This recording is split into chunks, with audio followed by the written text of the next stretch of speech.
toute nouvelle vidéo pour les terminales ici en spécialité mathématiques. Le but de cette vidéo pour les terminales en spécialité mathématiques, c'est donc, toujours dans l'optique du chapitre de géométrie dans l'espace, de s'entraîner à démontrer qu'un point appartient bien à un plan. Okay, donc, je vous propose l'exercice numéro 11 qui s'affiche juste là. Donc, voilà, ça va bien vous aider là-dessus. Donc, du coup, il s'agit de montrer que le point M, il appartient au plan ABC. Donc, pour cela, on donne deux choses. Donc, pareil, vous pouvez mettre la vidéo en pause et réaliser l'exercice en même temps que moi. Comme ça vous donnera une petite indication. Et donc, ça vous permettra de vous améliorer, voir ce qui ne va pas. Et donc, je disais, déjà, première chose, on vous donne une indication au niveau du vecteur, au niveau du point M. Et donc, de la façon dont il est présenté, c'est que le point M, donc, il est représenté de sorte à ce que le vecteur BM soit égal à moins vecteur AM plus 2 fois vecteur MC. Ok, première chose. Deuxième chose, très important, là on vous dit, et c'est pour ça que j'aime bien les figures à main levée. Ça, je vous l'ai toujours dit, faites des figures à main levée. Voilà, même sans brouillon, vous faites, parce que ça va vous aider à visualiser. Ok, toujours. Ça vous permet de visualiser, d'avoir une idée de ce que vous voulez démontrer. Et donc là, on vous dit une chose importante, on est dans un tétraèdre. Donc, ABCD. Voilà, tétraèdre, je rappelle, c'est pyramide, base triangle.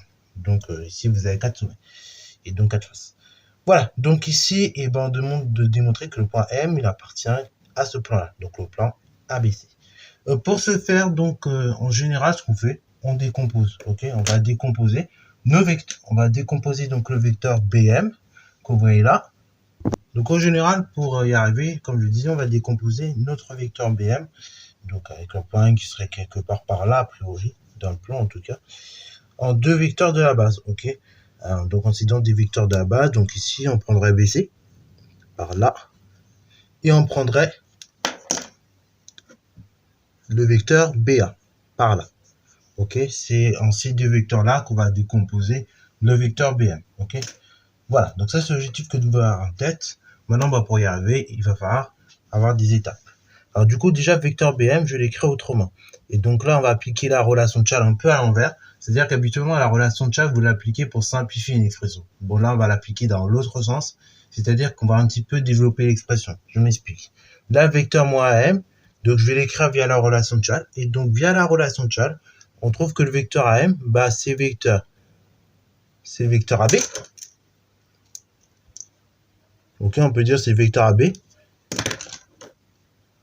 moins le vecteur suivant, donc moins le vecteur BM.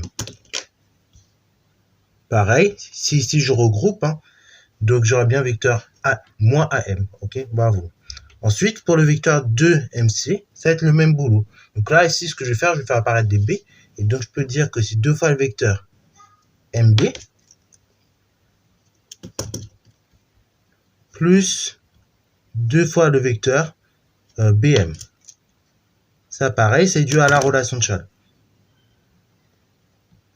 Alors là, pareil, si je simplifie les B, ok, et normalement, je dois obtenir la chose suivante, donc MC. Donc là, du coup, j'ai BC ici. Ok. Alors là, pourquoi je fais ça? Pourquoi je fais apparaître des B comme ça? C'est parce qu'en fait, là, on va avoir BM. Là, ici, MB, on pourra tout à fait obtenir BM aussi. Donc, ça va nous aider par la suite. Donc là, maintenant, on va un petit peu réduire tout ça. Donc, on obtient que vecteur BM, c'est moins vecteur AB, qu'on peut d'ailleurs écrire directement vecteur BA, pour avoir une première décomposition de la base. Ensuite, vecteur BM, donc on va laisser moins vecteur BM. 2 fois vecteur MB, donc on peut dire c'est moins 2 fois le vecteur BM. Et donc plus 2 fois le vecteur BC. Ok. Bon, là pareil, j'ai BM moins 2BM, donc ça fait moins 3BM tout ça. Et donc je le ramène sur mon de gauche. Donc ici, j'aurai tout simplement 3BM plus BM, et ça va me donner tout ce qui reste. Donc BA plus 2BC. Ensuite, 3BM plus BM, bon, là c'est comme 3 pommes plus 2 pommes, plus une pomme, ça fait 4 pommes. Donc là ici c'est pas 4 pommes mais c'est 4 BM, vous avez capté. Et donc ça me donne BA plus 2BC. Là donc j'ai 4 BM, donc ici comme j'ai BM, je vais tout diviser par 4, ça fait donc un quart BA plus 2 fois 1 quart BC, donc ce qui fait 1 demi BC.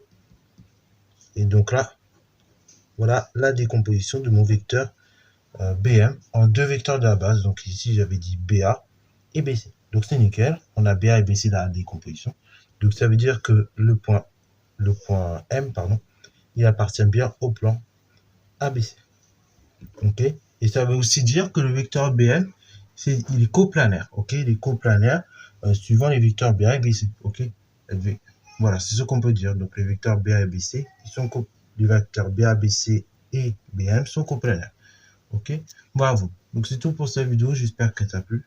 Si c'est le cas, n'hésite pas à la liker, commenter et bonne à toi en mathématiques et en sciences.